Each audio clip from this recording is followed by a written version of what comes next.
असं कुठलं प्रोजेक्ट आहे का या सगळ्या प्रवासातलं, की असं वाटतं की ते मिळालं असतं तर अजून काहीतरी वेगळं घडू शकलं असतं, किंवा थोडंसं खंत नाही म्हणू शकत, पण आपल्याला कधीतरी वाटतं ना, नाही यार हे मिळालं असतं तर काहीतरी वेगळं घडलं असतं आज. हां, घडलं असतं ना. असे 2 प्रोजेक्ट होते.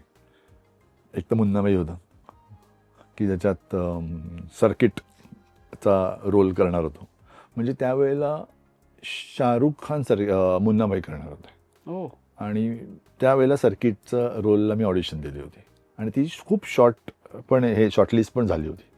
म्हणजे आता कोण हा की हा असं इथपर्यंत झालं. पण नंतर मग शाहरुख खानच्या ऐवजी संजय दत्त आला. आणि मग नंतर मग त्यांचं ते स्क्रीनवरचं ते परमिटेशन कॉम्बिनेशन, लुक कसा आहे, हा उंच आहे, हा बुटका आहे, अशा ह्याच्यात मला वाटतं ते जे काय कारणं असतील, अजून काय असतील मला माहिती नाही, ते त्यांचा कॉल आहे, तर ते नाही झालं. पण ते जर झालं असतं तर आज खूप मजा आली असती. मजा आली असती. पण इट्स फाईन. म्हणजे त्यावेळेला खूप, म्हणजे मी जेव्हा पहिल्यांदा फिल्म बघितली त्यावेळेला मला, मी थिएटरमध्ये बसलो होतो असाच.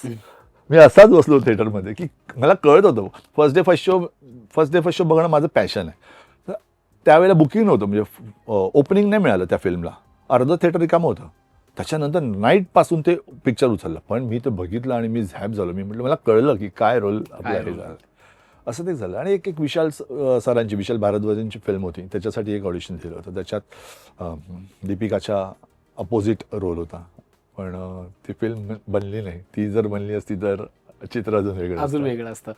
संजय दत्त सरांसोबत हा सिनेमा नाही करू शकला मुन्नाभाई, पण त्यांच्यासोबत कामाचा अनुभव खूप मोठा आहे. त्यांच्यासोबत नातंच मुळात मैत्रीचं आहे. हो. तर ते नातं कसं आहे आणि कुठून सुरुवात झाली होती त्या नात्याची?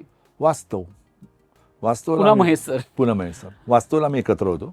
आणि महेशचा मित्र असल्या कारणाने महेश आणि संजय दत्त बसले असतील तर त्यांच्याबरोबर बसणं आणि त्यांच्या गप्पा ऐकणं. आणि महेशमुळे आम्हाला एक्सेस होता ना सगळीकडे.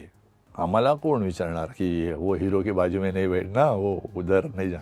हट, महेश मांजरेकर आमचा मित्र आहे, महेश डिरेक्टर आहे आमचा. त्यामुळे तो एक्सेस खूप होता.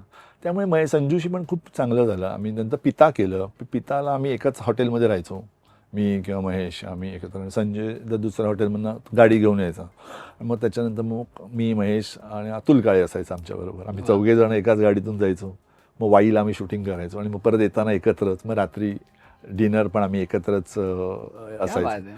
तर त्यामुळे ते बॉन्डिंग खूप होतं. मग संजूच्या एक स्टोरीज आम्ही ऐकल्यात. म्हणजे संजूच्या अशा एवढ्या स्टोरीज आहेत ना, बापरे, त्याने आयुष्यात एवढे चढउतार बघितलेत. आणि त्याची लव्ह स्टोरी अशी आहे ना, म्हणजे मी त्यातली एक स्टोरी पण नाही सांगू शकत जाहीर, इतक्या त्याच्या स्टोरीज आहेत. पण ही इज अमेझिंग आहे.